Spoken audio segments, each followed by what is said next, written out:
भगवान श्री कृष्ण आगे बोले, हे प्रिय, जब गुणवती को राक्षस द्वारा अपने पति एवं पिता के मारे जाने का समाचार मिला तो वह विलाप करने लगी, हा नाथ, हा पिता, मुझको त्याग कर तुम कहाँ चले गए? मैं अकेली स्त्री तुम्हारे बिना अब क्या करूं?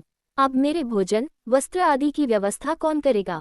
घर में प्रेम पूर्वक मेरा पालन पोषण कौन करेगा?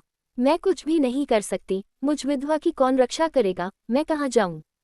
मेरे पास तो अब कोई ठिकाना भी नहीं रहा। इस प्रकार विलाप करते हुए गुणवती चक्कर खाकर धरती पर गिर पड़ी और बेहोश हो गई।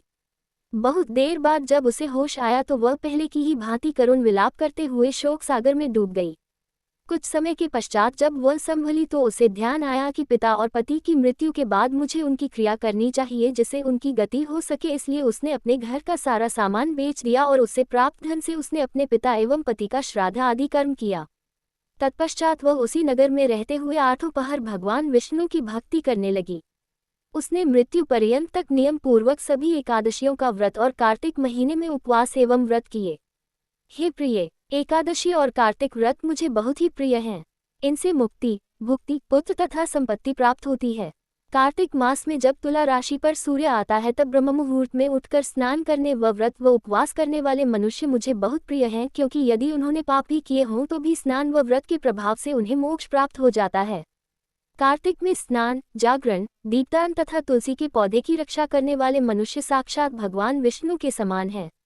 कार्तिक मास में मंदिर में झाड़ू लगाने वाले, स्वस्तिक बनाने वाले तथा भगवान विष्णु की पूजा करने वाले मनुष्य जन्म मरण के चक्कर से छुटकारा पा जाते हैं। ये सुनकर गुणवती भी प्रतिवर्ष श्रद्धापूर्वक कार्तिक का व्रत और भगवान विष्णु की पूजा करने लगी।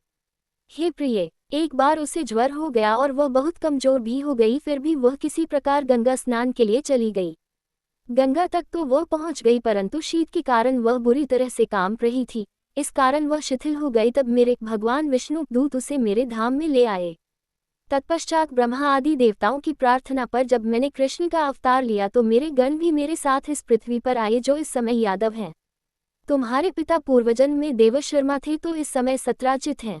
पूर्वजन में चंद शर्मा जो तुम्हारा पति था वह डाकू है, और हे देवी, तू ही वह गुणवती है।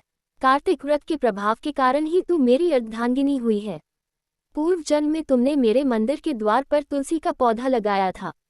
इस समय वह तेरे महलों के आंगन में कल्पवृक्ष के रूप में विद्यमान है।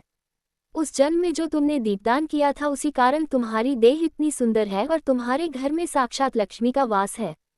चूंकि तुमने पूर्वजन्म में अपने सभी व्रतों का फल पति स्वरूप विष्णु को अर्पित किया था, उसी के प्रभाव से इस जन्म में तुम मेरी प्रिय पत्नी हुई हो।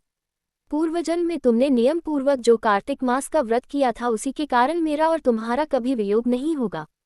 इस प्रकार कार्तिक मास में व्रत आदि करने वाले मनुष्य मुझे तुम्हारे समान प्रिय हैं। दूसरे जप तप, यज्ञ, दान आदि करने से प्राप्त फल कार्तिक मास में किए गए व्रत के फल से बहुत थोड़ा होता है, अर्थात कार्तिक मास के व्रतों का 16वां भाग भी नहीं होता है। इस प्रकार सत्यभामा भगवान श्री कृष्ण के मुख से अपने पूर्वजन्म के पुण्य का प्रभाव सुनकर बहुत प्रसन्न हुई।